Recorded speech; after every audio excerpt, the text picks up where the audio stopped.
tardes. Ánimo. Se prolongó la reunión de seguridad, pero ya estamos aquí para informar. Acordamos que el día de hoy la doctora Olga Sánchez Cordero, aclaro, doctora en Derecho,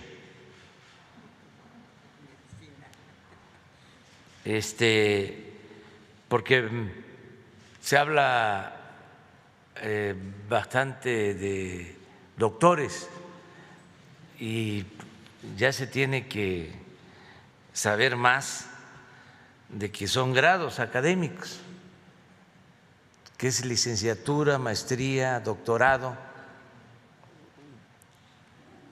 Por eso a veces, aunque sean doctores, yo digo licenciados, porque se entiende más, se comprende más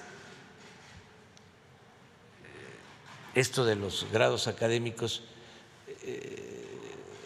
Es más para pues sectores de mayor escolaridad, de mayor educación, que no de mayor cultura, también para aclarar. Pero es la doctora Olga Sánchez Cordero,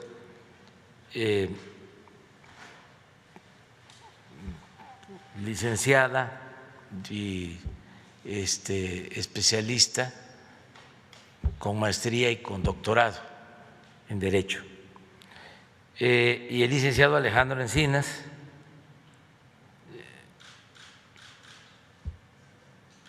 que es economista, Alejandro, y maestro en economía,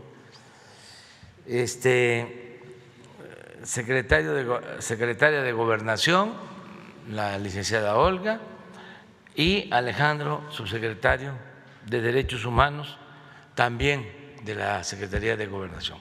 Quedamos en que ellos van a hacer un planteamiento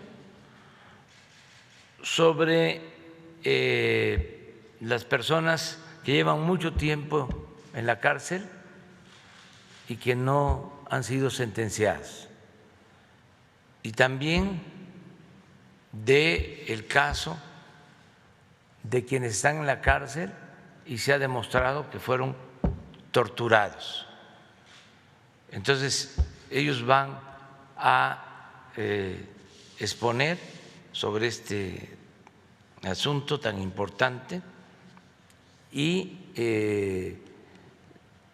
van a dar a conocer medidas, decisiones que se han tomado y que se van a llevar a la práctica muy pronto, muy pronto. Entonces, le damos la palabra a la licenciada Olga Sánchez Cordero. Muchas gracias. Muchísimas gracias. Muy buenos días a todas, a todos ustedes. Vamos a darles cuenta de los 3 casos que ustedes nos han preguntado y en qué situación jurídica y procesal se encuentra cada uno de ellos. También vamos a dar cuenta de la población penitenciaria que no ha tenido una sentencia y que sigue privada de su libertad. Entonces, si quieren, empezamos rápidamente con el caso Vallarta, por favor. La versión breve, por favor, sí. El señor Vallarta, como ustedes saben, se encuentra privado de su libertad desde el año del 2005 por la presunta comisión de diversos delitos seguidos en 2 causas penales distintas. Esto es importante, ante el Juzgado Tercero de Distrito de Procesos Penales Federales del Estado de México. Los delitos por los que se le ha acusado es secuestro, delincuencia organizada, aportación y posesión de armas de uso exclusivo y posesión de cartuchos de uso exclusivo. La solicitud inicial fue precisamente que se revisara su caso, en el que se alega diversas violaciones graves al debido proceso y que se emita la sentencia y no continúe la dilación de su proceso penal. Esto es lo que estamos abocados desde la Secretaría de Gobernación en la Unidad de Fortalecimiento al Sistema de Justicia. En la atención brindada, el caso ha sido revisado desde septiembre del 2019 por instrucciones del señor presidente, en coordinación con el propio señor Vallarta, sus familiares y abogados. Se le han propuesto diversas alternativas que pudieran hacerse valer en el proceso judicial para agilizar la emisión de la sentencia. Y la conclusión sería que el señor Vallarta y su defensa no han aceptado algunas de las estrategias planteadas por la Secretaría de Gobernación consistentes en promover el incidente de libertad por desvanecimiento de datos. Esto sería únicamente, esta estrategia lo beneficiaría para una de las 2 causas penales que tienen acumuladas, de tal suerte que si es esta estrategia se le aplicara el precedente Cassés, es previsible, muy probable que sea absuelto en dicho asunto. Sin embargo, continúa una causa penal pendiente. El 19 de julio, apenas hace unos días, la defensa presentó nuevas pruebas documentales y esto podría alargar el proceso, ya que el juez no podría dictar la sentencia hasta que las pruebas sean desahogadas. Esto en relación a la otra causa penal que tiene pendiente, porque como decíamos, si se le aplicara el precedente Cassés, lo más probable es que en ese asunto, en esa causa penal, él saliera absuelto. O más bien, podría obtener su libertad, porque la sentencia de Cassés no es absolutoria, sino la excarcelación de la francesa. En el otro asunto, en el caso de la señorita Quevedo, el antecedente es que en octubre de 2020, el Grupo de Trabajo sobre Detenciones Arbitrarias del Consejo de Derechos Humanos de las Naciones Unidas notificó al Estado mexicano la opinión número 45/2020 relativa a esta persona. Ella fue detenida en septiembre del 2009 por la probable comisión de los delitos de delincuencia organizada y de secuestro. Ella denuncia haber sido víctima de tortura en 2 ocasiones. En el 2009, en el penal de Santiaguito, en el Estado de México, y narra cómo fue torturada, y en el penal de las Islas Marías, también ella narra cómo fue torturada. Actualmente continúa privada de su libertad en prisión preventiva, también sin resolución, sin sentencia definitiva, en el Centro Federal de Readaptación Social Femenil en Morelos. La atención brindada a esta persona es representada por el Instituto de Defensoría Pública, pero es también en coordinación con la asesoría jurídica de la acción, incluso de la Comisión Ejecutiva de Atención a Víctimas y de la Subsecretaría de Derechos Humanos. Las gestiones para garantizar atención médica inmediata y está en proceso su inscripción en el Registro Nacional de Víctimas. En estos 2 casos, la tortura, y subrayo la tortura, y las violaciones a derechos humanos están demostradas plenamente con la prolongación innecesaria del proceso por una parte. Los jueces tienen elementos para considerar como violaciones graves al debido proceso y darle el valor probatorio y la incidencia que tienen en este caso.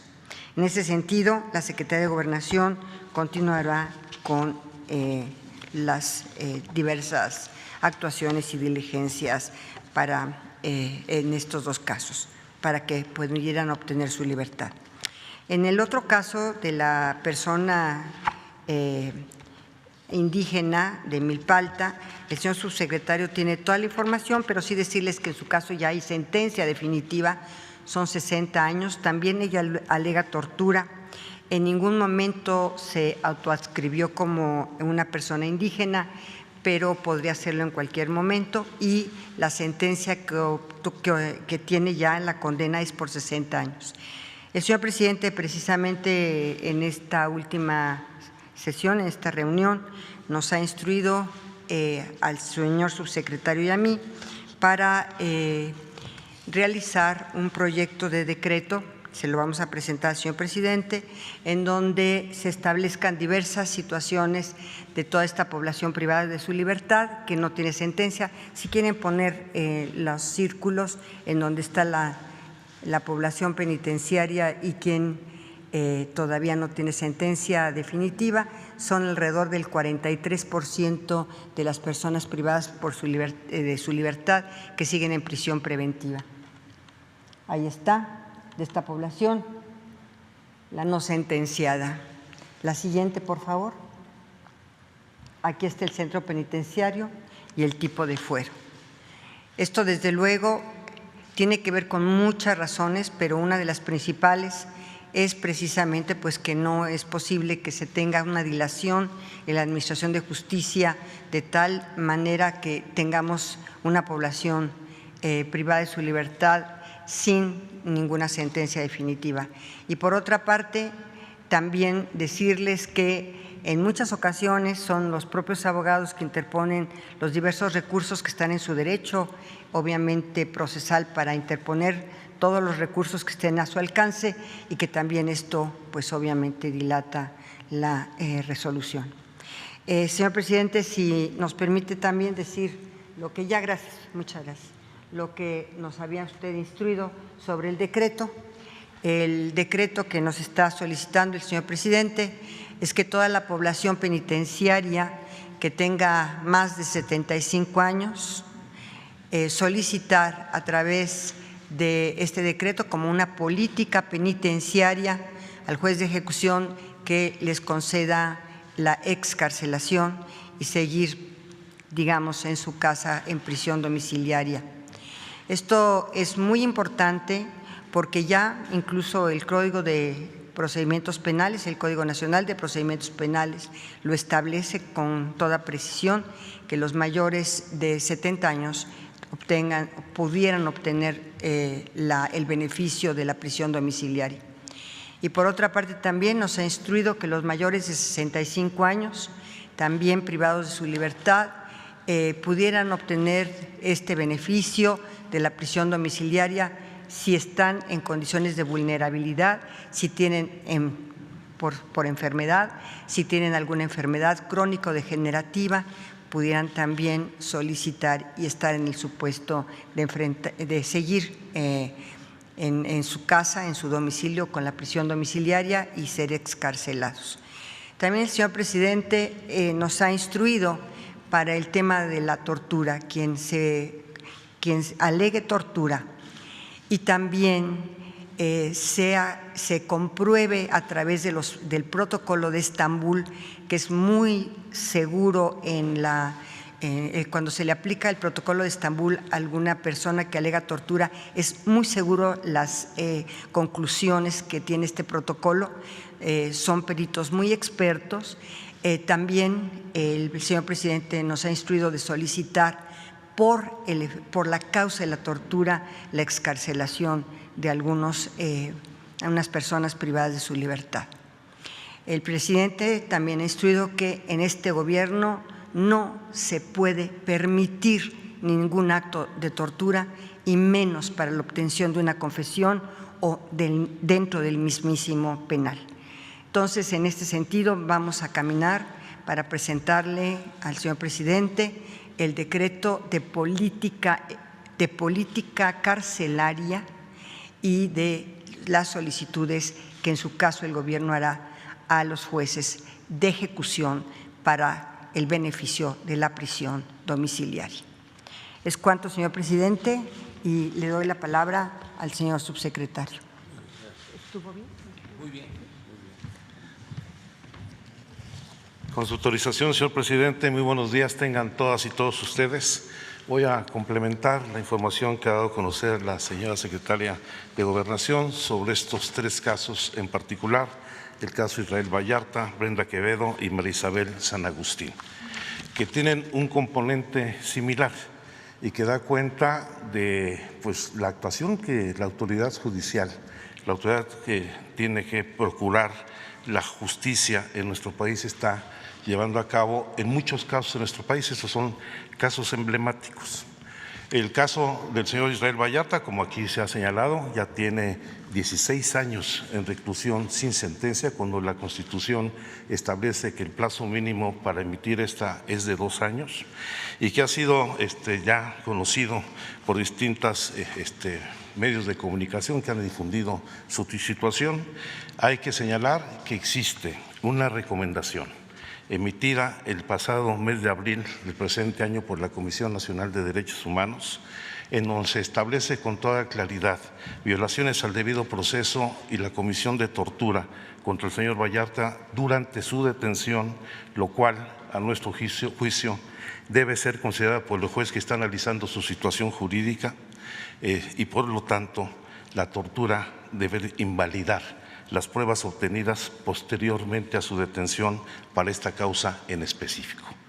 Como lo ha dicho el señor presidente, se trata de erradicar la práctica de la tortura por cualquier agente del Estado en cualquier orden de gobierno, y sea la persona, cualquiera que sea la persona que haya sido objeto de tortura, debe obtener su libertad. Esta es una de las prácticas más degradantes de la acción del Estado contra la dignidad y los derechos de las personas.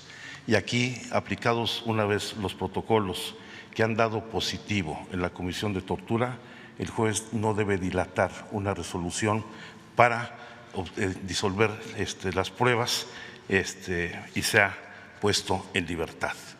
En el caso de Brenda Quevedo Cruz, que como ha señalado aquí la secretaria, detenida por un delito en donde ella ha denunciado que ha sido objeto de tortura tanto en el penal de Santiaguito como lo fue en las Islas Marías. Aquí encontramos una práctica de dilación de la autoridad judicial para la aplicación del protocolo de Estambul. Ella lo ha solicitado recurrentemente, sin embargo, se posponen las resoluciones por distintas causas burocráticas, algunas cosas alegando el problema de la pandemia, pero aquí también ya existe, como lo presentó la señora secretaria, una recomendación del 2 de octubre de 2020 del Grupo de Trabajo de Detenciones Arbitrarias del Consejo de Derechos Humanos de la Organización de las Naciones Unidas, donde en esta opinión 45/2020 exige la liberación inmediata de esta persona y garantizar una investigación independiente al respecto. Aquí se han dado los apoyos directamente a la señora Quevedo y exigimos a la autoridad judicial que atienda este llamado de la Organización de las Naciones Unidas y, en su caso, también permita el desarrollo del protocolo de Estambul para comprobar, acreditar la tortura de la que fue objeto. Y el caso de María Isabel San Agustín, que fue detenida en la alcaldía de Milpalta, ella es originaria del estado de Hidalgo y que efectivamente desde 2013 tiene una sentencia de 65 años vinculada con el delito de secuestro. En el 2018, la entonces Procuraduría de Justicia del Distrito Federal ordenó la reposición del proceso para que se le aplicara el protocolo de Estambul. Se aplicó y resultó positivo, se acreditó que la señora San Agustín fue objeto de tortura. El problema es un problema burocrático absurdo, porque a pesar de que la propia Procuraduría, y se dictó un amparo para que se repusiera el proyecto, la perito que desarrolló el protocolo de Estambul no se ha presentado ante la autoridad para ratificar los resultados del mismo. Estamos en comunicación con la ahora Fiscalía de Justicia de la Ciudad de México para atender esta situación, pero aquí yo quisiera destacar fundamentalmente dos aspectos. Uno, creo que hay mucha ineficiencia en lo que es la impartición de justicia, no solamente burocracia en la dilación de las resoluciones, muchos intereses cruzados, sino que no se apega la autoridad a los propios protocolos que la ley establece para acreditar delitos como el de la tortura. Y peor aún, en los casos donde se acredita, en ningún caso se castiga a los responsables. Por eso, como lo ha señalado el señor presidente, si queremos erradicar la tortura como una práctica regular que durante muchos años existió en nuestro país, no podemos andar con medias tintas ni con duda. Cualquier persona, sea quien sea, haya sido objeto de tortura debe ser puesta en libertad de inmediato. Y los torturadores deben de ser castigados. Esta es una nueva política que está impulsando desde el inicio este gobierno, en donde no solamente no se tortura el día de hoy por las autoridades federales, tenemos problemas en algunas entidades, en municipios, con otros agentes del Estado, pero vamos a erradicarla profundamente. Muchas gracias.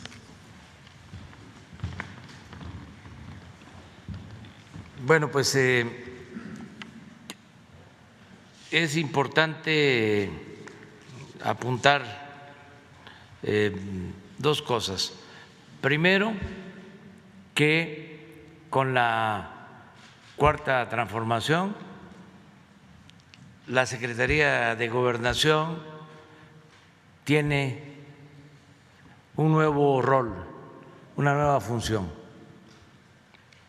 Ya no es la Secretaría de la represión y el autoritarismo, es la Secretaría para la protección de los derechos humanos y de la justicia.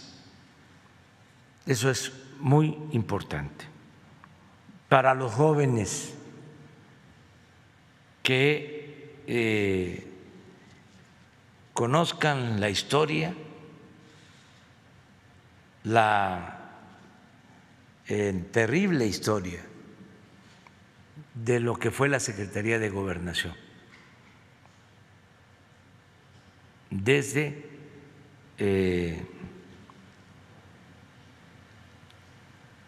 hace muchas décadas, el papel que jugó la Secretaría de Gobernación. Era la Secretaría del Castigo, era la Secretaría de la Represión, la Secretaría del Control, la Secretaría de la Guerra Sucia.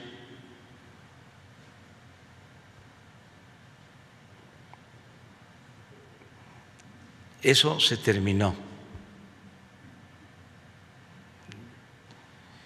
Y lo segundo es aclarar, para que no haya duda, son 4 decisiones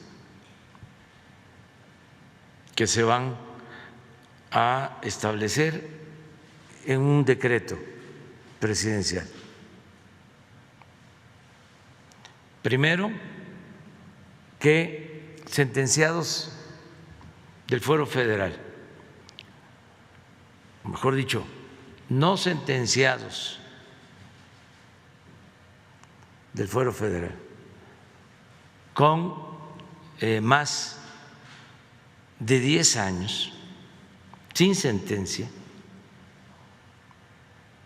que no hayan cometido delitos graves, van a ser liberados. Lo repito, internos en las cárceles federales del Fuero Federal que en 10 años no hayan sido sentenciados y estén en la cárcel por delitos no graves, van a ser liberados.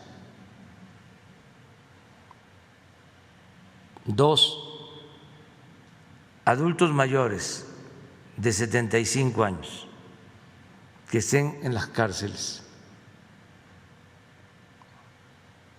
también del Fuero Federal, que no hayan cometido delitos graves, delitos de sangre, van a ser liberados. 3,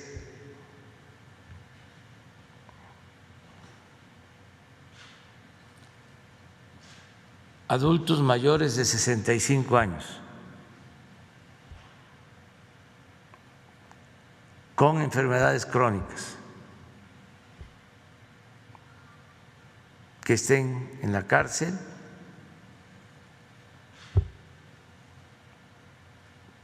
y que no hayan cometido delitos graves van a ser liberados. En este caso y en todos se va a seguir un procedimiento simplificado.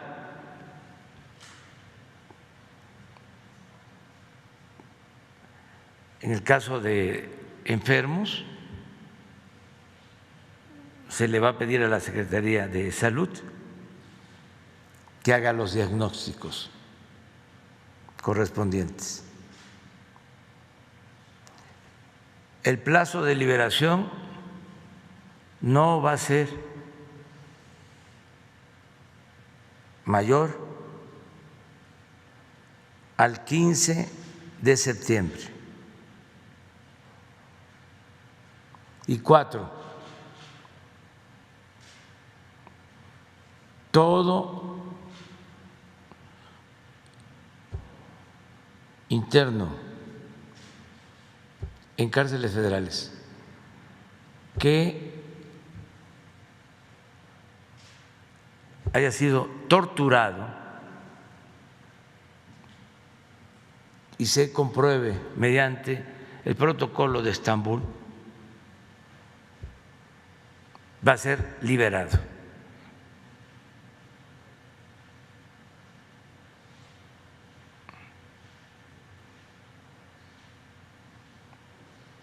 No queremos la tortura en México. Nadie merece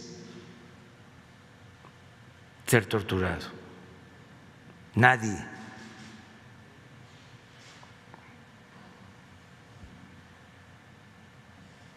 Entonces, estas 4 acciones van a formar parte de un decreto que voy a firmar y que va a elaborar la secretaria de Gobernación. Lo vamos a elaborar la semana próxima para presentarlo y publicarlo.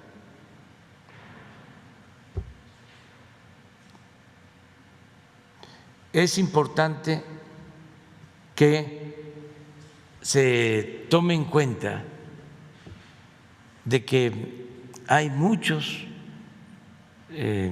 detenidos, reclusos internos, que no tienen sentencia y que no solo es fuero federal, también es fuero común y es la mayoría. ¿Por qué no ponemos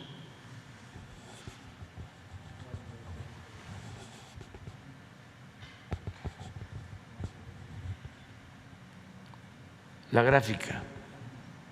Ojalá y las autoridades estatales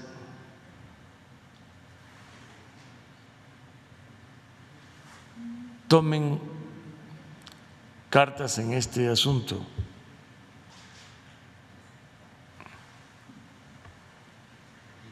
La próxima, la otra, es esta. Miren, el fuero común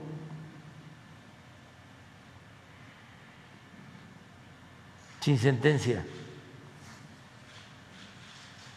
82,189, y del fuero federal 12,358.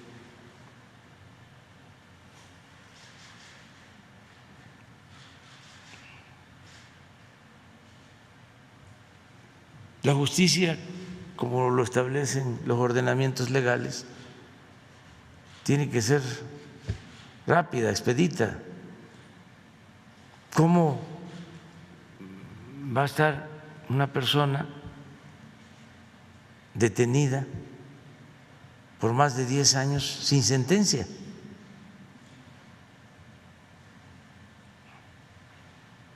Esto lo tiene que atender el Poder Judicial, tanto los poderes judiciales en los estados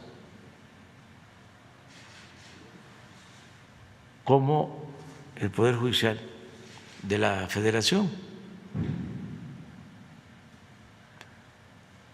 Los tribunales superiores de justicia en los estados y el Poder Judicial Federal.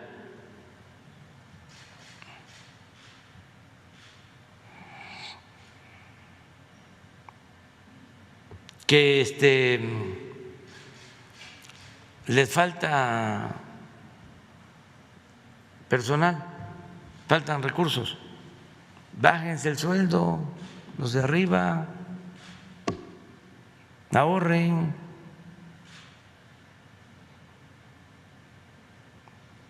Que es muy piramidal el funcionamiento de los poderes. Los de mero arriba vivimos muy bien.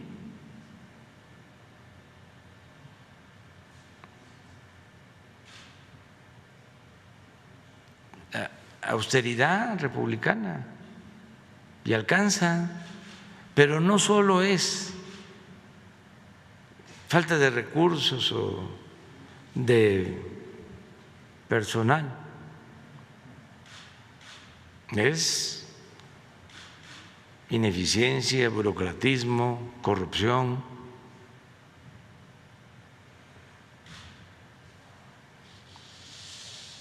Y desatención al que no tiene para pagar un abogado, que hay mucha gente que no tiene defensa porque las defensorías de oficio no están bien integradas, ni en los estados, ni en lo que tiene que ver con el Poder Judicial Federal, que deberían de tener equipos muy buenos de abogados para defender a la gente humilde y que ya no solo llegue a la cárcel el que no tiene con qué comprar su inocencia.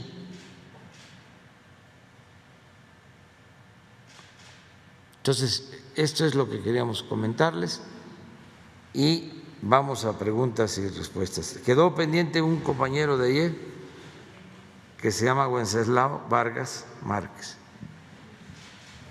Sí. Y vamos, ahora vamos. Después de Wenceslao va una compañera. Ustedes dos. Gracias, presidente. Mi nombre es Wenceslao Vargas Márquez, de familia tabasqueña, estudié en Villahermosa, Tabasco. Una pregunta sobre 3 temas que le quiero plantear al presidente. Le muestro a la Cámara y al país este documento del Sindicato Nacional de Trabajadores de la Educación pidiendo la expulsión del Estado de Veracruz de un grupo de trabajadores. Año 2015. Los trabajadores se resistieron y el mismo Sindicato Nacional de Trabajadores de la Educación, al cargo de Alfonso Cepeda Salas, pidió el cese. Y en los 2 casos, la Secretaría concedió.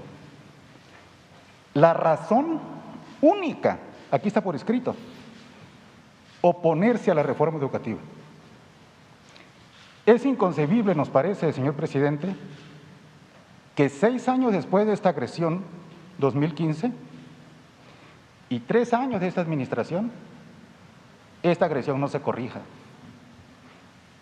Está estrechamente conectado este punto con un tema hipersensible para usted y del que ha dado pruebas. Revertir las agresiones contra maestros que lucharon contra la reforma educativa. En la prensa, por escrito, en toma de plazas, para revertir la agresión del sexenio pasado. Tiene una conexión estrecha con el compromiso presidencial número 10 revertir la reforma y sus consecuencias. Y el 88, anular las represalias de funcionarios del sexenio pasado. Usted ha dicho que la Cuarta Transformación no pasará a la historia si no se arregla la seguridad pública. Coincido con usted. Le propongo, presidente, que la Cuarta Transformación no pase a la historia si estas agresiones del Sindicato Nacional de Trabajadores de la Educación no se revierten. En particular, la conexión con el compromiso 10 y el 88, presidenciales lanzados por usted. Este es un punto.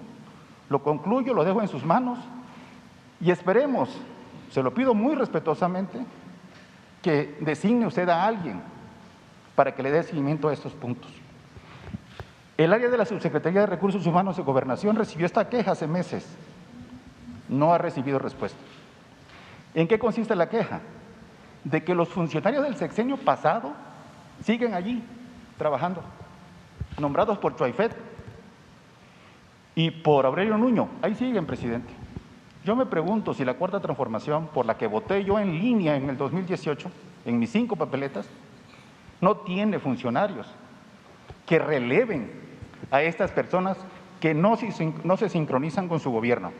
Hasta ahí mi intervención, que quiero que sea breve. La segunda, una compañera maestra tiene cáncer, quiere cambiarse de adscripción, la directora ni le contesta, en Veracruz. Y un último caso, y con eso termino mi intervención. Compañeros trabajadores de CECITEB en Veracruz le abordaron a usted ya en una ocasión, le firmó de recibido usted con firma autógrafo, la tengo aquí en mi celular, porque los despidieron, cosa de 40 o 60 trabajadores. Quizá tenga usted en la memoria el caso porque apenas los abordaron a usted en el aeropuerto de Veracruz. Siguen sin respuesta. Entonces ahí están los 3 puntos que le propongo. Le pido a usted muy respetuosamente que le dé seguimiento a estos casos. Las agresiones de la reforma educativa, ahí se mantienen. Le doy nombres de los funcionarios del sexenio pasado que siguen trabajando allí, golpeando maestros. Aquí está el escrito, presidente. Razón única, oponerse a la reforma educativa. Xochitl López López, de la DGTICEP, colaboradora de Próspero López Delgado, que se fue expulsado en el sexenio pasado, pero se quedó Xochitl López allí. Fidel Mosqueda Camacho, Jaime Héctor Avilés Jaimes, José Rosario Galván Rosas, nombrados por Chuaifet y nombrados por Aurelio Nuño. Ahí están y siguen golpeando hasta el día de hoy. Muchas gracias, presidente. Le suplicamos justicia. Sí, mira, te aclaro. La primera, en los 3 casos se van a tomar decisiones, en los 3 que estás planteando. Muchas gracias. Pero te aclaro una cosa, por favor, acerca de lo primero que estás planteando. Eso puede ser la excepción, pero no es la regla.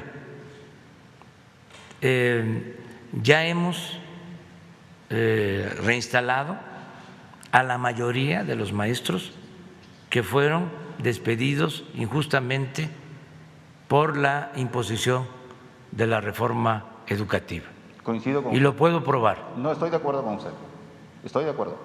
Entonces, quedaron como estos casos, pero la mayoría, porque yo tuve como 10 reuniones que personalmente encabecé con los dirigentes de la CENTE para tratar este asunto y estuve pendiente de que se les reinstalara a todos los maestros para cumplir nuestro compromiso.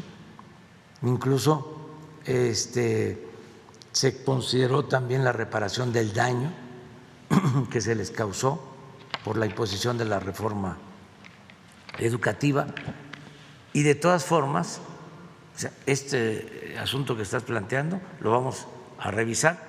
¿Por qué motivo no fue atendido o no ha sido atendido? Y si fue una injusticia si se les despidió por esa razón de oponerse a la mal llamada reforma educativa, pues van a ser reinstalados. En el segundo caso de la maestra con cáncer, lo mismo, vamos a ayudar para atenderla. Y sobre los servidores públicos también se va a hacer una revisión. Ya no es la Secretaría de Educación Pública de otros tiempos, con otros funcionarios. Y ahora es una maestra honesta, limpia, la maestra Delfina Gómez Álvarez. Eso no había sucedido en mucho tiempo, pero de todas maneras vamos a hacer la revisión de quienes permanecen ahí y que hayan actuado mal, que tengan malos antecedentes, porque nosotros estamos buscando que sean verdaderos servidores públicos los que trabajen en el gobierno. Entonces ya diste a conocer los nombres y vamos a pedirle a la maestra Delfina que en los 3 casos se atienda. Muchas gracias, presidente. Y coincido con usted en lo que dijo, La atención ha sido correcta, han sido excepciones y estas son excepciones y esperamos justicia. Muy amable. Muy bien. Buen día. Bueno, vamos con los compañeros. Buenos días, presidente. Diana Benítez, del periódico El Financiero. Buenos días, secretaria, subsecretario. Nada más para precisar sobre este decreto, si ya se tiene estimado el universo de las personas que entrarían en estos supuestos que se van a establecer. Pues en el caso de los sentenciados o no sentenciados, sí, porque pues ya se hizo el análisis, son como 10,000, 12,358 de ellos serían mayores, los que no han sido sentenciados en más de 10 años, de 10 años hacia adelante, y que no tengan delitos graves, delitos de sangre, que no estén acusados por eso. Pero todavía no tienen la precisión de esos 12,000. ¿Cuántos serían? No, pero vamos a elaborar el decreto y se va a aclarar. Lo que quiero es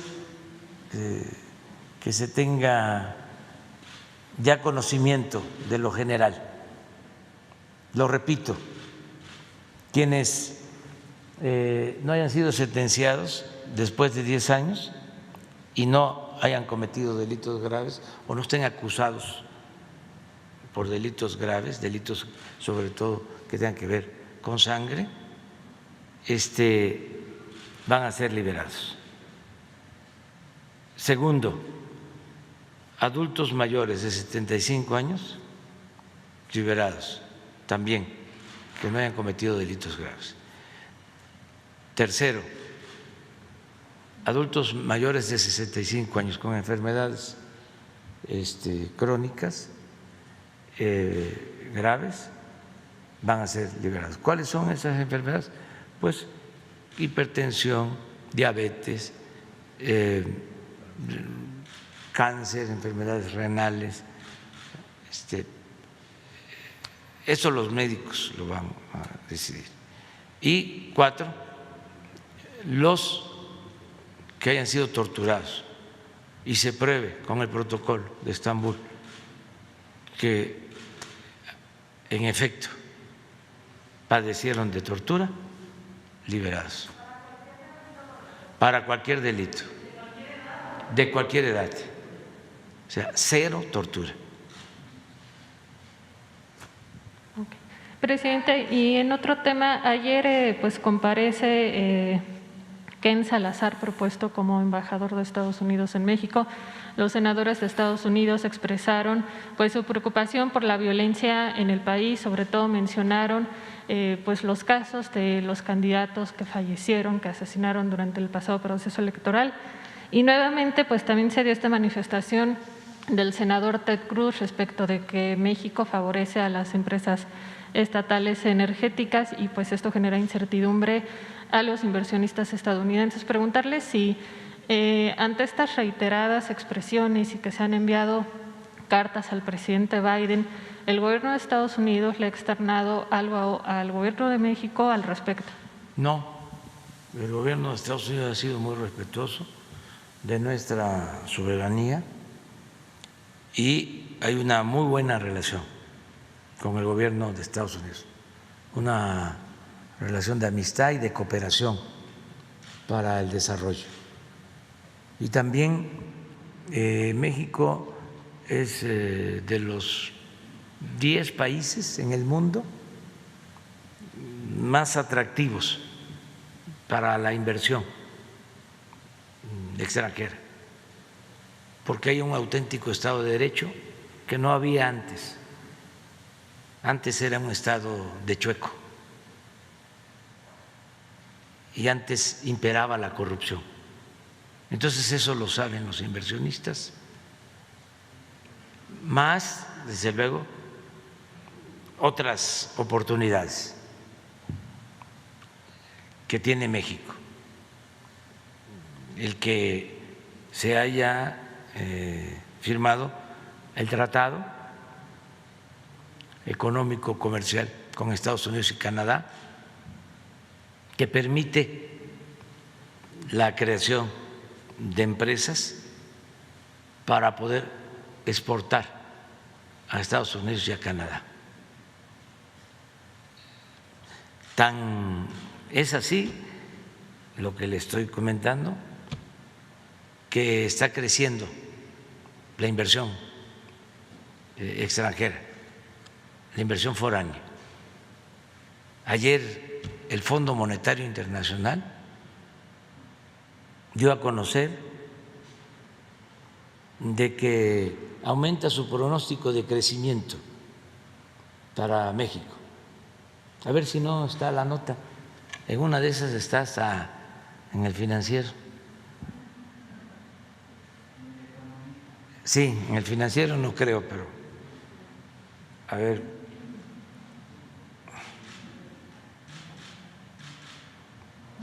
Porque los del Financiero están últimamente muy enojados. No tú, tú no,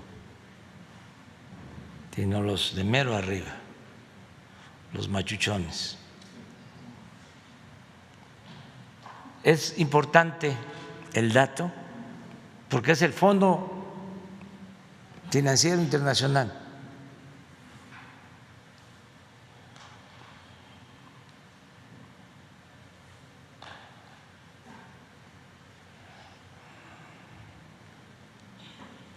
No creo que no esté en ningún periódico.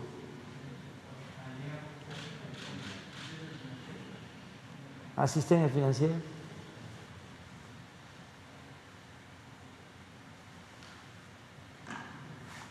Bien y de buenas. Fondo Monetario Internacional sube pronósticos de crecimiento para México. En 2021, 6.3, pero tenía, creo que 4.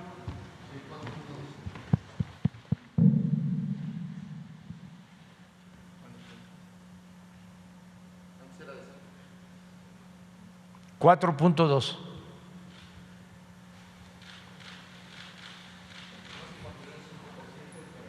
Ah, 5% es 6.3. Entonces, como lo dice el periódico, además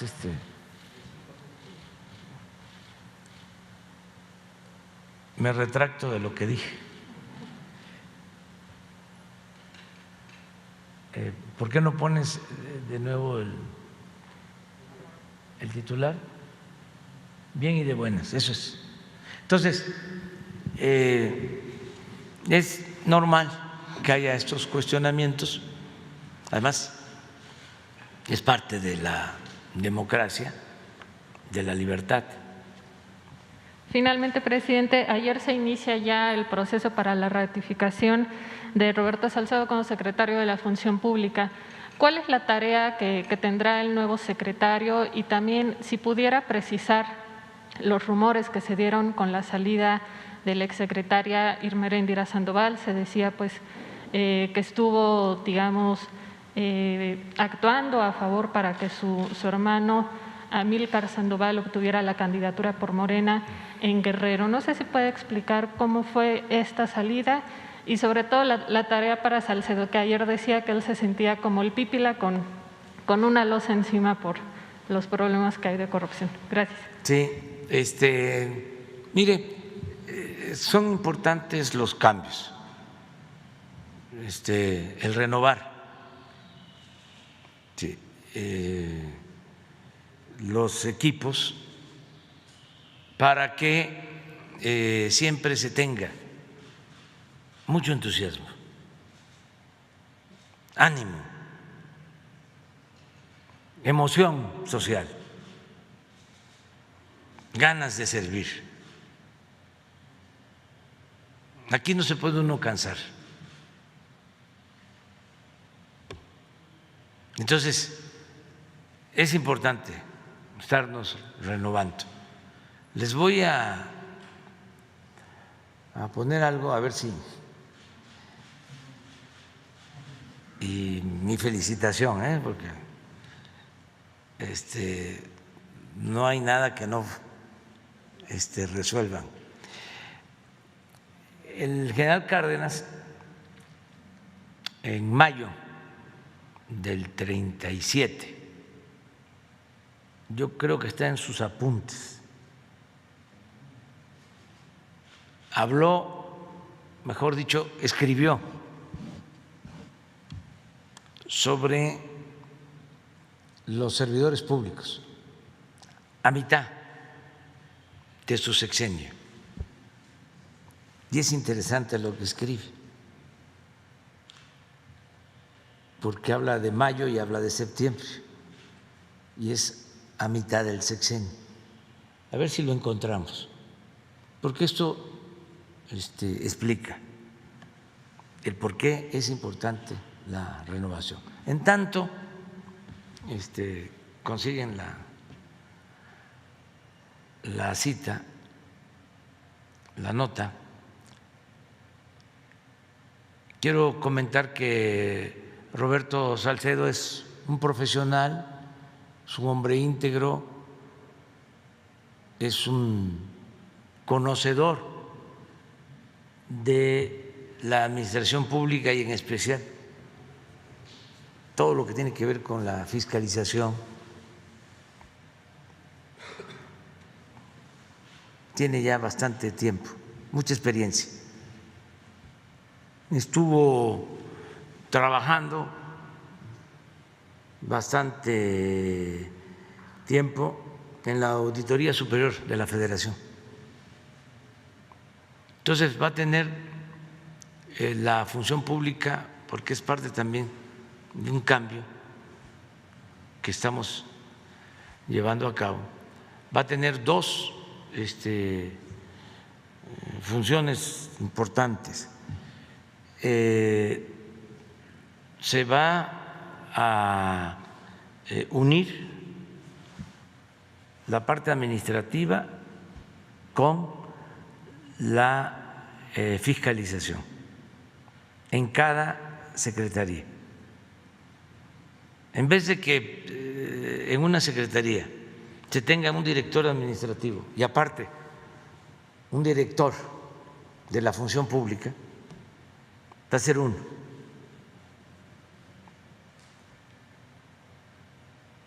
Esto se va a simplificar.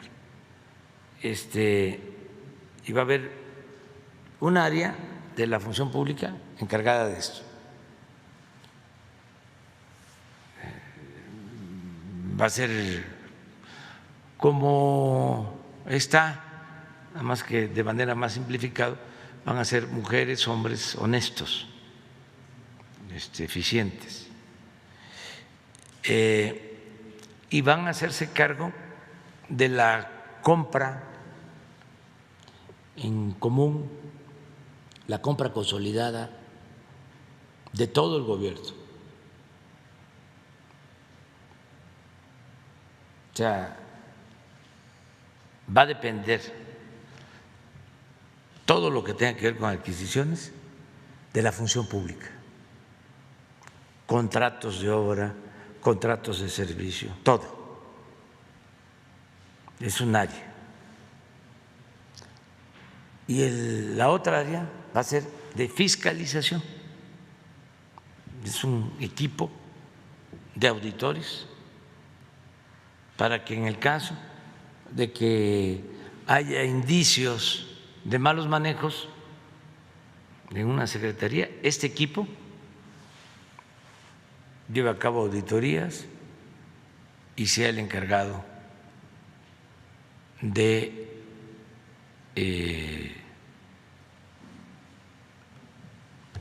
garantizar la honestidad en el gobierno.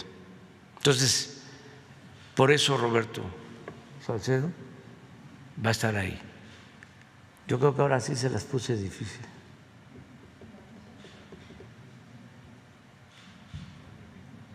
Es en mayo del 37. ¿Sí le encontraron? Ajá. Porque es interesante, o sea, y esto me sirve además para mandar un mensaje para que nadie se vaya a cansar.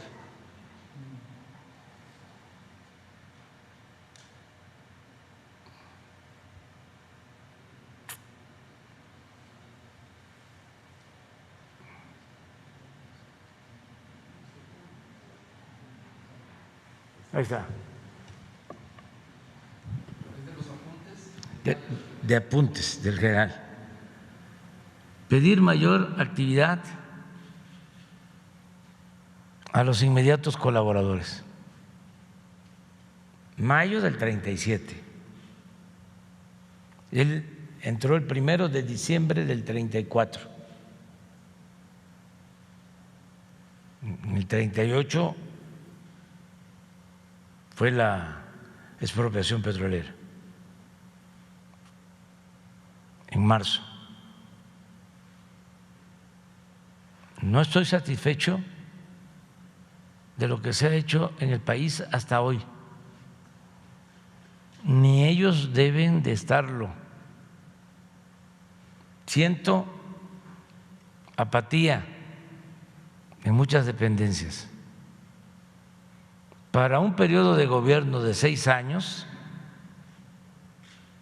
difícilmente se encuentran hombres y mujeres que después de 3 años trabajen como el primer día. Cuando no los hay, conviene renovarlos. Veré el ritmo con que siguen trabajando de hoy a septiembre próximo. Ya está. Entonces, la compañera. Gracias, presidente. Nada más rápidamente sobre el tema, aclarar, la excarcelación también se va a dar el plazo de 15 de septiembre para las personas torturadas también. En todos los casos. Ok, presidente, gracias. Y quería comentarle, platicarle y preguntarle su opinión de que el martes pasado, pues el tercer tribunal colegiado de Quintana Roo ya otorgó el amparo al empresario Kamel Nasif, protegiéndolo de la orden de aprehensión que se liberó en diciembre contra él por el delito de tortura, precisamente periodista, sobre todo contra Lidia Cacho. Quiero preguntarle su opinión. La propia Lidia Cacho pues ha acusado de que este tribunal se ha vendido al crimen organizado. También pues la Organización de Comunicación e Información de la Mujer, CIMAC, aseguró que este fallo está abriendo la puerta a la liberación de Kamel Nacif y el camino a la exoneración de los responsables materiales e intelectuales de esos hechos derivados del 16 y 17 de diciembre de 2005. Ya el gobierno federal, hay que recordar que ya se disculpó hace unos años, sin embargo, pues se da estos hechos. Saber su opinión. Gracias. Pues yo creo que deben de haber otras instancias, ahí se lo vamos a encargar a la licenciada Olga Sánchez Cordero para hacer una revisión del caso, y es parte de lo mismo. No es mala fe, no es una actitud de nuestra parte tendenciosa en contra del Poder Judicial, pero sí es necesario una reforma. Urge una reforma en el Poder Judicial y la tienen que hacer desde el Poder Judicial por todos estos casos. Es que hay cuestiones muy graves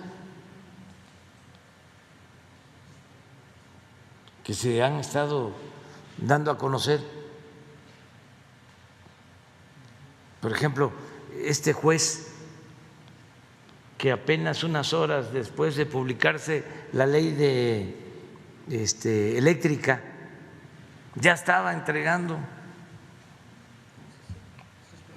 suspensiones.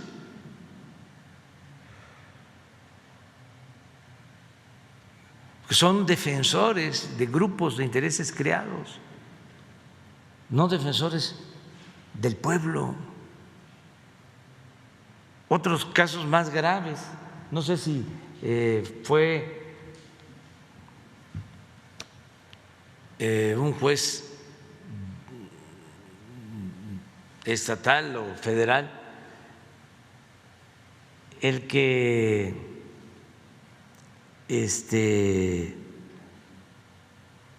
estaba por recibir dinero para liberar federal a una persona con pruebas.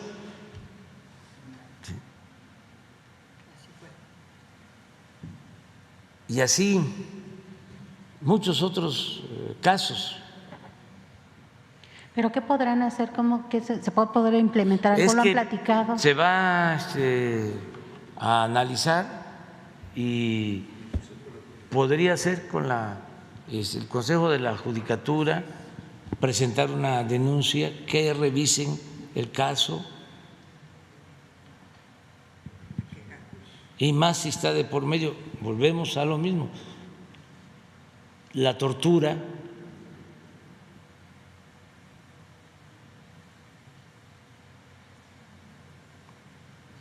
Es muy lamentable que esto siga sucediendo, pero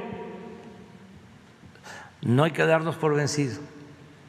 Claro. Hay que seguir denunciando y hay que seguir demandando que se reforme el Poder Judicial.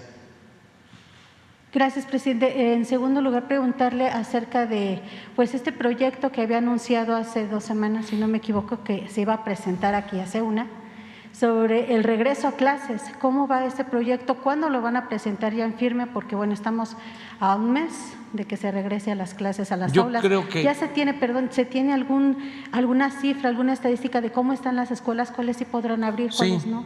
Ya estamos trabajando en eso. Aprovecho para que todos ayudemos a limpiar las escuelas, a que estén en buen estado. Todos significa la participación de madres, de padres de familia, de maestros, maestras, de autoridades municipales, de gobiernos estatales, de lo que nos corresponde como gobierno federal, todos ayudar, porque hay como una postura a que no haya clases. No sé si consciente o inconscientemente, de manera deliberada, por intereses o por desconocimiento del daño que se causa al no tener clases presenciales.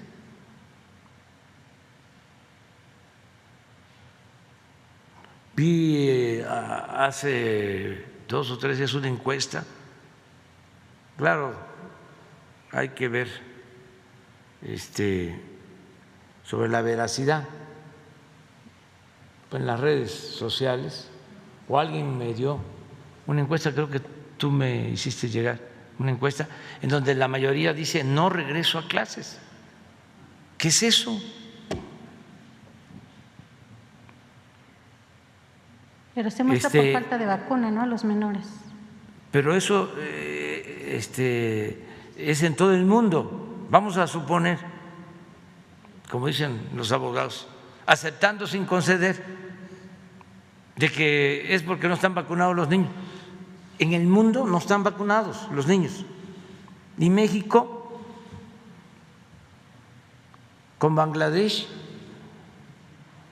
es el país que lleva más tiempo con las escuelas cerradas.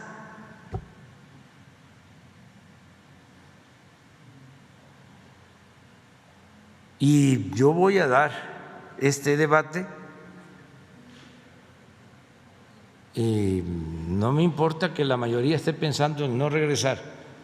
Yo voy a sostener de que es indispensable que se regrese a clases, por el bien de los niños, por el bien de los adolescentes, por el bien de los estudiantes, por el bien de los padres de familia, por el bien de todos,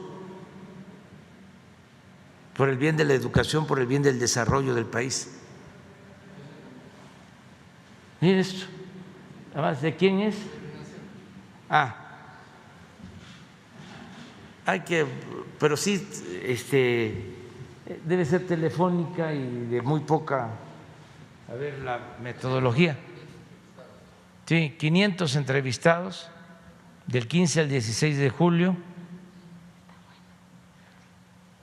Hay que ver si es abierta o, porque no es lo mismo preguntar a cualquier persona que preguntarle a los padres.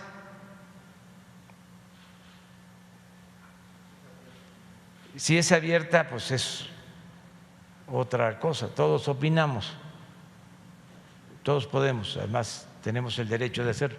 Pero miren esto, nacional, 36 en desacuerdo. Pues sí, 36 de acuerdo, exacto, en que se regrese, ¿no? Pero 62 en contra. ¿Qué es esto? Y ya van a empezar nuestros adversarios, bueno, ya empezaron a hacer campaña, porque se montan en cualquier asunto, siempre y cuando sea para llevarnos la contraria. Ya van a empezar a decir de que qué barbaridad, ¿cómo vamos a regresar si las escuelas están abandonadas? Pues sí, porque llevan mucho tiempo cerradas. Pues vamos todos a limpiarlas, todos, y que los gobiernos municipales destinen recursos, y el gobierno estatal, y lo va a hacer el gobierno federal, ¿Por qué? Porque se trata de una labor fundamental, es la educación. Entonces, ¿qué? ¿Vamos a estar hablando de la importancia de la educación solo en el discurso? Puro rollo, de manera demagógica. Y no vamos a actuar de manera consecuente. Entonces, qué bien que ¿Cuándo estará sacaste el el tema. proyecto? La semana que viene va a estar aquí la maestra Delfina. Hicieron otras preguntas sobre la educación en pequeñas comunidades, que también van a estar aquí los responsables, Gabriel Cámara y otros encargados de los programas de educación para comunidades apartadas, todo lo que se está llevando a cabo. La semana que viene se va a hablar sobre este tema. Ok, gracias, presidente. Por último, Rocío Jardines de W Radio. Antes de eso, les pregunto. aprovecho Ajá. para hacer un llamado a las maestras, a los maestros y al sindicato que nos ayuden.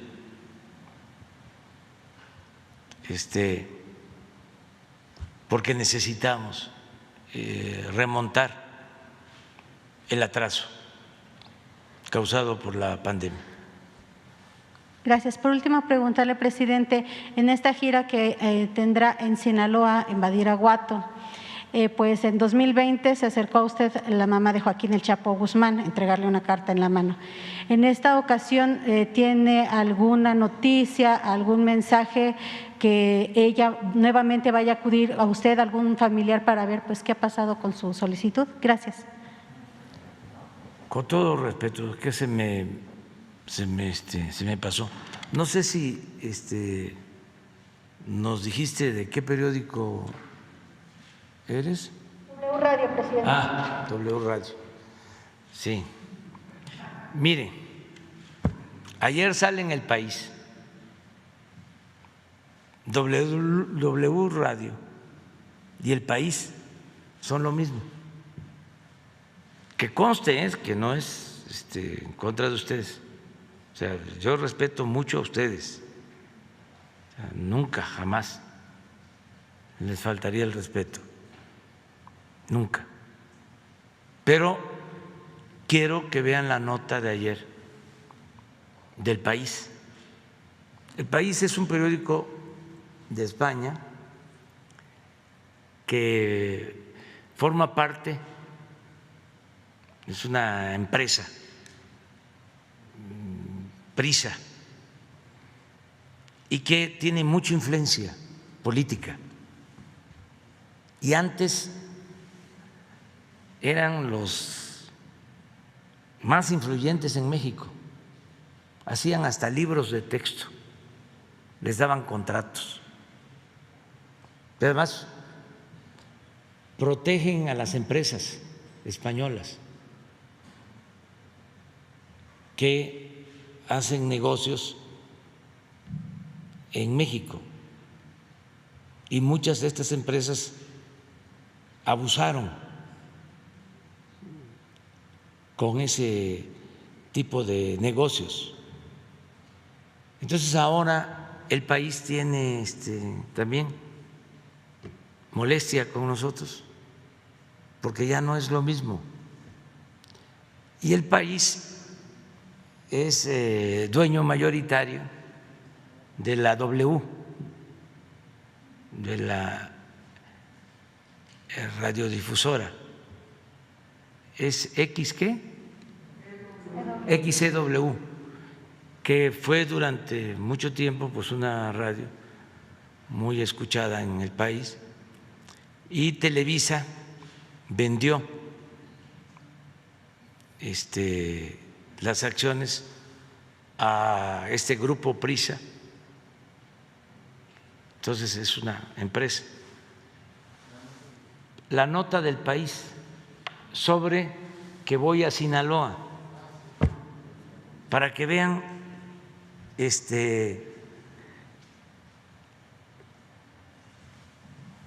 la forma tendenciosa de hacer periodismo.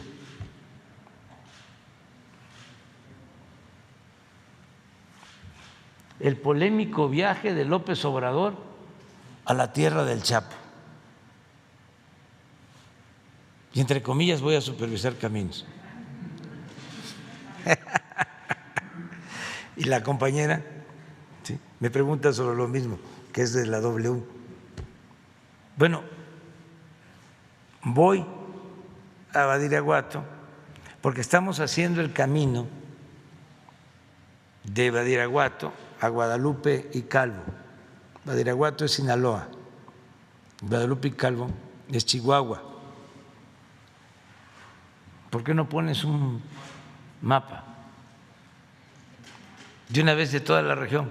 Porque también voy a ir a Tamazula, que es Durango, aunque está muy cerca de Culiacán. Y voy a supervisar un camino que estamos construyendo de Tamazula a Canelas. Y voy también a Tamazula porque vamos a inaugurar un cuartel de la Secretaría de la Defensa Nacional. Pero voy también a San Ignacio, Sinaloa, porque estamos haciendo un camino de San Ignacio, Sinaloa, a Tayoltita, Durango, también en la sierra. Y voy a Nayarit, a 2 caminos, también para la sierra de Nayarit, a supervisar 2 caminos.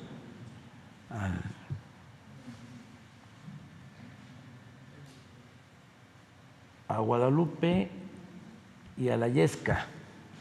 Es mi gira, pero se los voy a explicar aquí.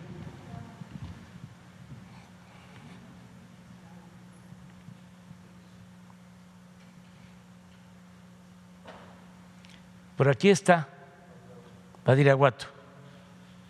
Estamos haciendo este camino.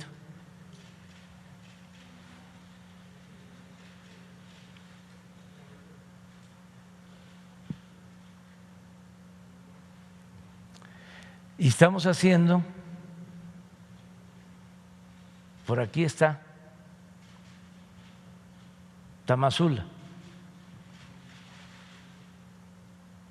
Y estamos haciendo un camino hacia acá, que es Canelas. Y de aquí a Santiago Papasquiaro, que también es Durango.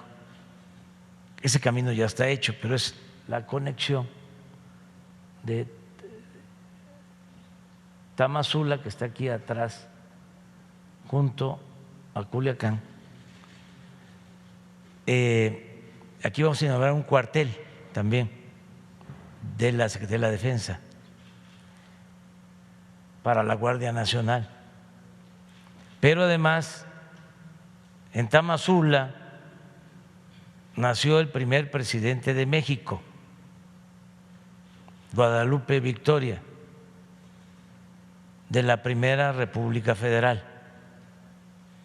Gobernó de 1824 a 1828.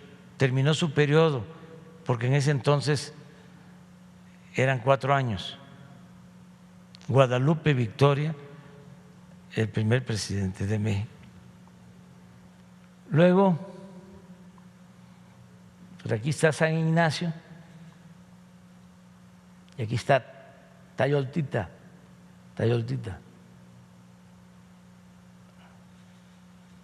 Este es otro camino que estamos haciendo, porque de Tayoltita a Durango, miren, y lo que queremos es que puedan salir aquí más rápido a Mazatlán. y otros 2 caminos, a ver, sube el… Ya no, de Nayarit.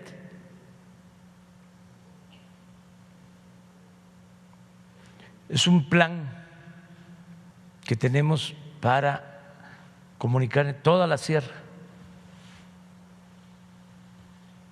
Entonces, comenzamos a hacer estos caminos en el 2019 y no quiero que se vayan quedando, porque orden dada, no supervisada, no sirve para nada. Entonces, por eso voy.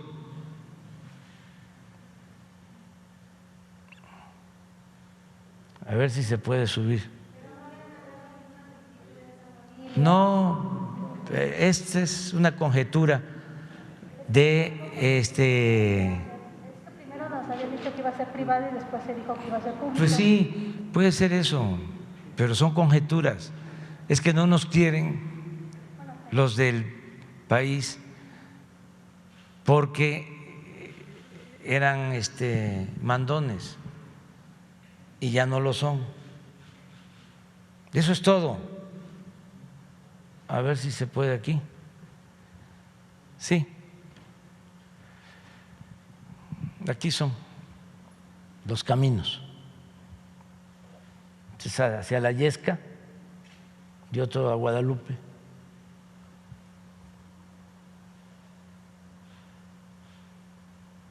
Camotlán. Son 2. Entonces, voy a hacer todo esto, la sierra, y para que también no vayan a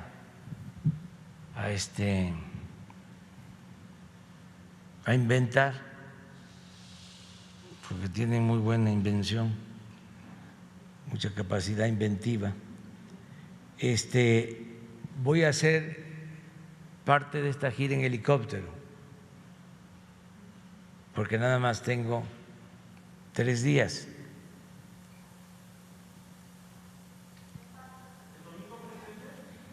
El domingo voy a estar en… sí, el domingo voy a estar en Nayarit.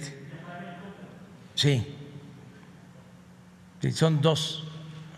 Es que me llevaría, si no lo hago en helicóptero, me llevaría 14 horas.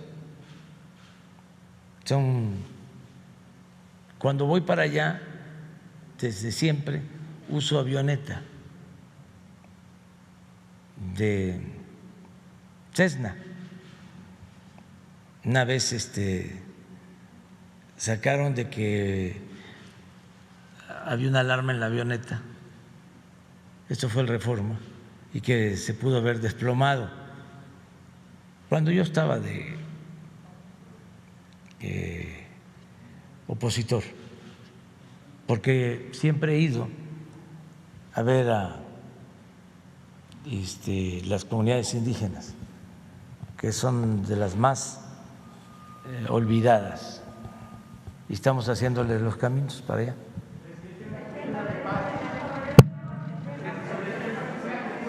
Ustedes 2. Es que sí. Mujer, ya. Brevemente, señor presidente, sobre el tema de los reos federales que van a ser liberados, ¿por qué no se pensó o por qué no se explica o por qué no nos explica, por favor, por qué no se consideró los reos locales? De entrada estaría el problema de la competencia de los estados, sin embargo, a lo mejor la secretaria de Gobernación tendría seguramente una salida jurídica al respecto, porque ahí está la mayoría y la intención es desahogar, entiendo, y considerar situaciones de estados graves, ¿no? Una reforma constitucional, no sé. Lo van a hacer seguramente, pero queremos nosotros avanzar, y luego estoy seguro que gobernadores van a irse adhiriendo a esta iniciativa. Y también pues se respeta su soberanía, ¿no?, de los estados. Pero si ellos quieren hacerlo, a lo mejor ayudamos en el modelo que se va a aplicar a nivel federal, que puede aplicarse en los estados. Los invitamos a que lo hagan, presidente. Sí, con una invitación respetuosa. Aquí sí. Ah.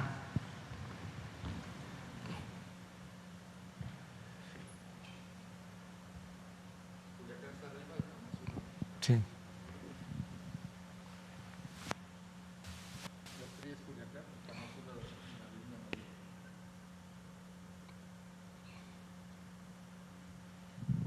Este es Culiacán, ¿no?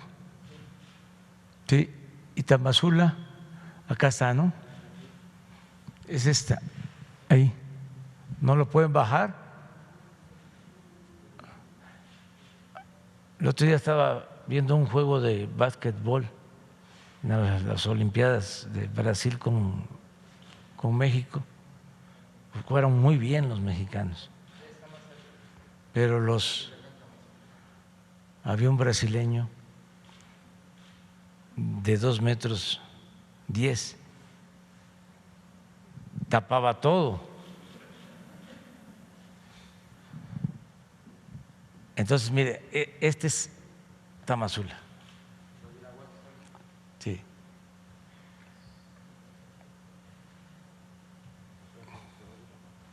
Sí, y ese es Badiraguato, y arriba, ya Chihuahua, es Guadalupe y Calvo.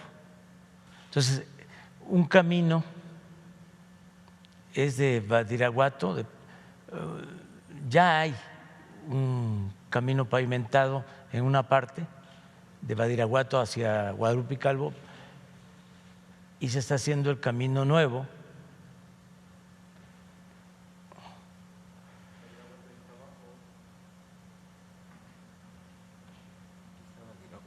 sí, exactamente, ese es, sí, mire, hasta aquí llega, más o menos, lo que ya estaba por aquí, y se está haciendo esto para allá o aquí, ¿sí? Toda la sierra. Y el otro, ahora sí, a ver, este es aquí nada más. Este es Culiacán, este es Tamazula. El camino es este.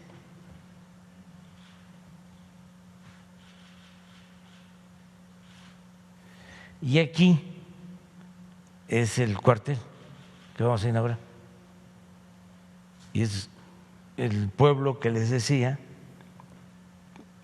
que vio nacer al primer presidente de México, Guadalupe Victoria. A ver, ahora vamos al de… Todo esto lo conozco, Topia, Canelas, tengo la dicha enorme de conocer todos los municipios del país. Este es Durango, todo.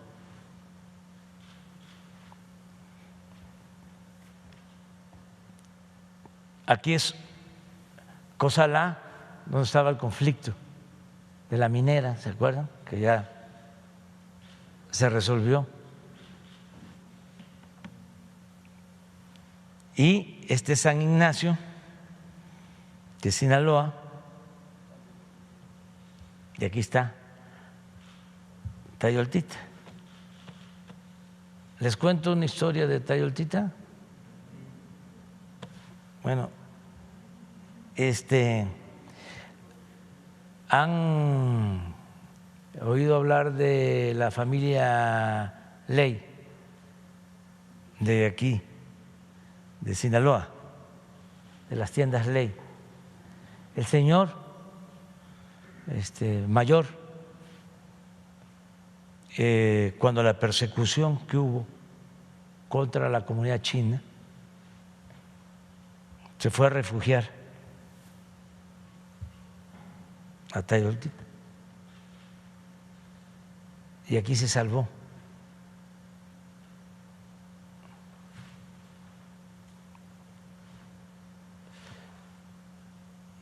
Y una vez me encontré a un familiar, a un hijo, y me dijo: ¿usted conoce todo el país?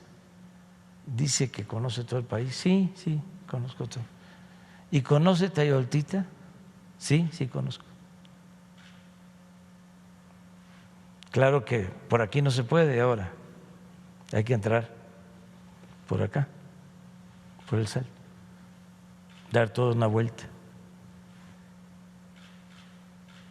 A los de Tayoltita lo que querían era una comunicación hacia acá, hacia Durango, pero es más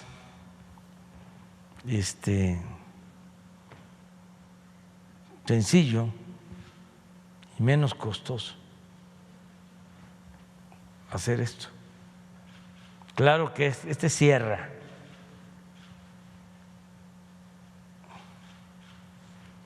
Bueno, ahora vamos a Nayarit.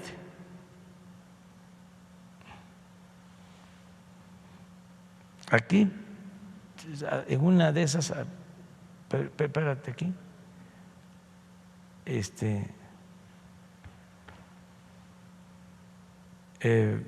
bájale, mejor súbele, sí, ahí.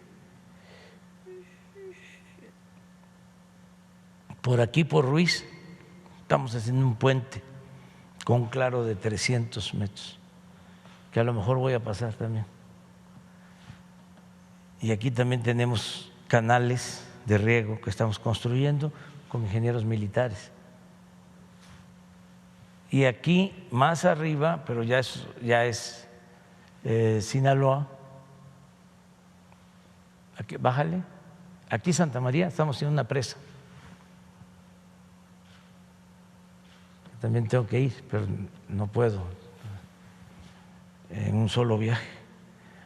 Ahora sí, vamos adelante, adelante, Tepic. Aquí está Tepic. Entonces, sí, por aquí. Este es un camino que es Guadalupe y otro es el de la Yesca, más abajo.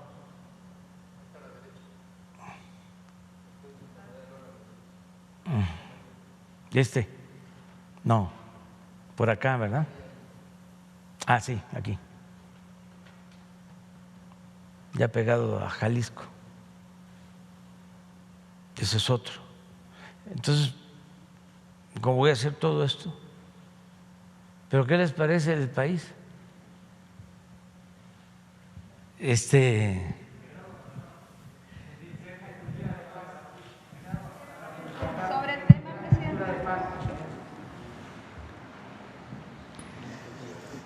Buenos días, presidente. Hans Salazar, de Noticiero en Redes.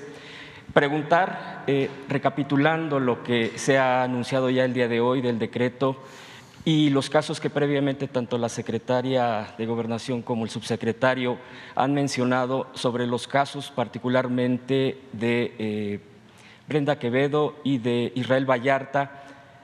Luego entonces se perfila que con este decreto puedan estar siendo liberados. Concretamente, es decir, hay un perfil para que ellos puedan estar, yo sé que se tiene que analizar, pero son casos que se han llevado en un análisis permanente y de revisión. Sería mi primer pregunta. Sí, es que es una decisión que hemos tomado, puede ser porque vivimos en un país de leyes y en un auténtico Estado de Derecho, que personas vinculadas a estos procesos acudan a una instancia judicial para inconformarse y tienen todo el derecho de hacerlo. Pero lo que queremos dejar en claro es que como política de Estado nosotros no permitimos la tortura. en contra de nadie y bajo ninguna circunstancia. Eso es lo que va a quedar de manifiesto, porque ya sé lo que están pensando, ¿sí?, quienes son militantes del conservadurismo y del autoritarismo. Y además, no solo se trata de las élites, que son muy dadas al uso de la fuerza, es desgraciadamente algo que se ha extendido también en nuestro pueblo. Cuando alguien es víctima de un delito o un familiar, entonces quiere que al que cometió el delito se le elimine, que no se le tenga ninguna consideración, que no haya piedad. Entonces, en esos casos se dice, tiene que hablar, no le hace que lo torture. Pues eso no lo consideramos nosotros humano, y puede ser polémico y no nos importa, pero no podemos nosotros continuar con esas prácticas medievales completamente contrarias a los más elementales derechos humanos. ¿De qué sirve de estar hablando? Es como el caso de la educación, guardada las proporciones, que nos importa mucho la educación, que la educación de nuestros hijos, que la educación para el desarrollo, que la educación para superarnos, y no queremos regresar a la escuela, que porque se van a contaminar todos los niños. Bueno, ¿y qué pasa en otras partes? Hay recomendaciones de que se pueden evitar contagios y que se puede, con protocolos sanitarios adecuados, evitar contagios, y que si se dan los contagios se pueden cuidar a los niños en la casa y no pasa nada. Bueno, es parte de lo mismo, guardadas las proporciones. Nosotros no queremos que se torture a nadie. Entonces, el planteamiento va a ser: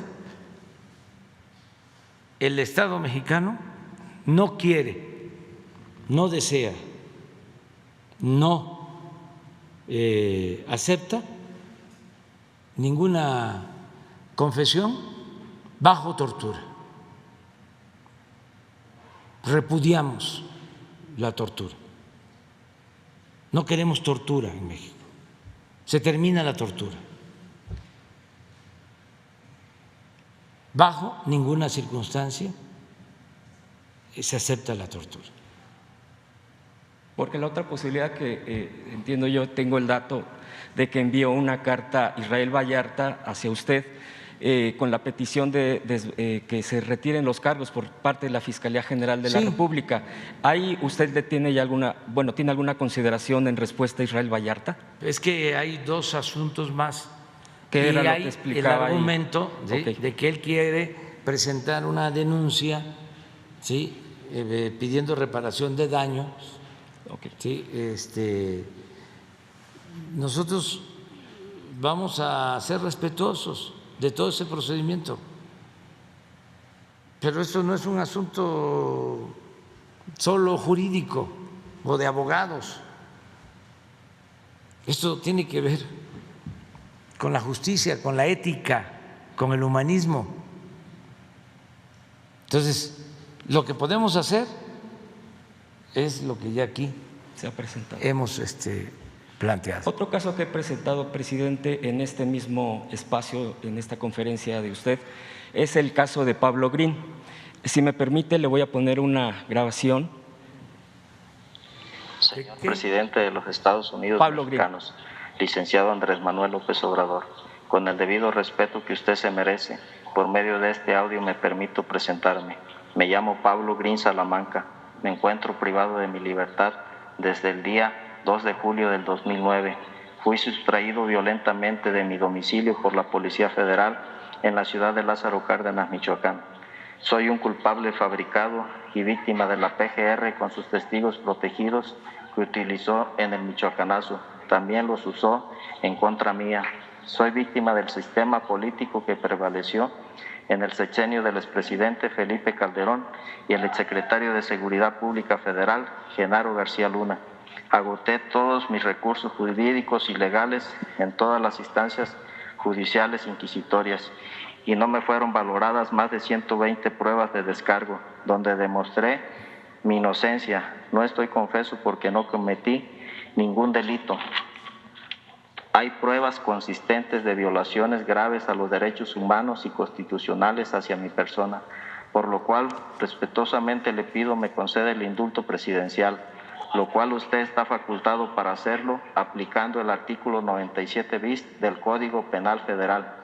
Agradeciendo de antemano su atención a mi petición, confío en usted de que tiene la voluntad de hacer justicia y que personas inocentes como yo no estén en prisión siendo inocentes. Le envío un cordial saludo. ¿Lo va a ver la licenciada?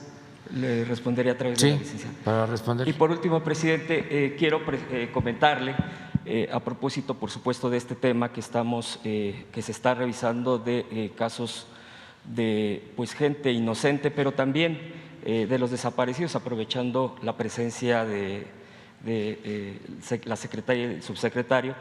En Puebla hay un problema grave de desaparición de personas en años recientes, particularmente de mujeres jóvenes. Para enfrentar esta problemática, 14 estados ya han armonizado sus leyes estatales con la Ley General de Desaparición, pero en Puebla ya han pasado 3 años sin emitir esta ley y 1 año de que las familias presentaron una iniciativa que el Congreso se ha negado a analizar. El gobernador de Puebla, Barbosa, ha dicho que presentará su propia iniciativa. Sin embargo, está atorado en el Congreso. Se sigue analizando, entre comillas, esta ley propuesta por los familiares que señalen que esperarán que el gobernador presente la iniciativa. Es decir, entre el Congreso y el gobernador no se ha presentado, no se ha concretado esto para poder armonizar. Y bueno, ¿y por qué no procesar la iniciativa del colectivo Voz de Desaparecidos?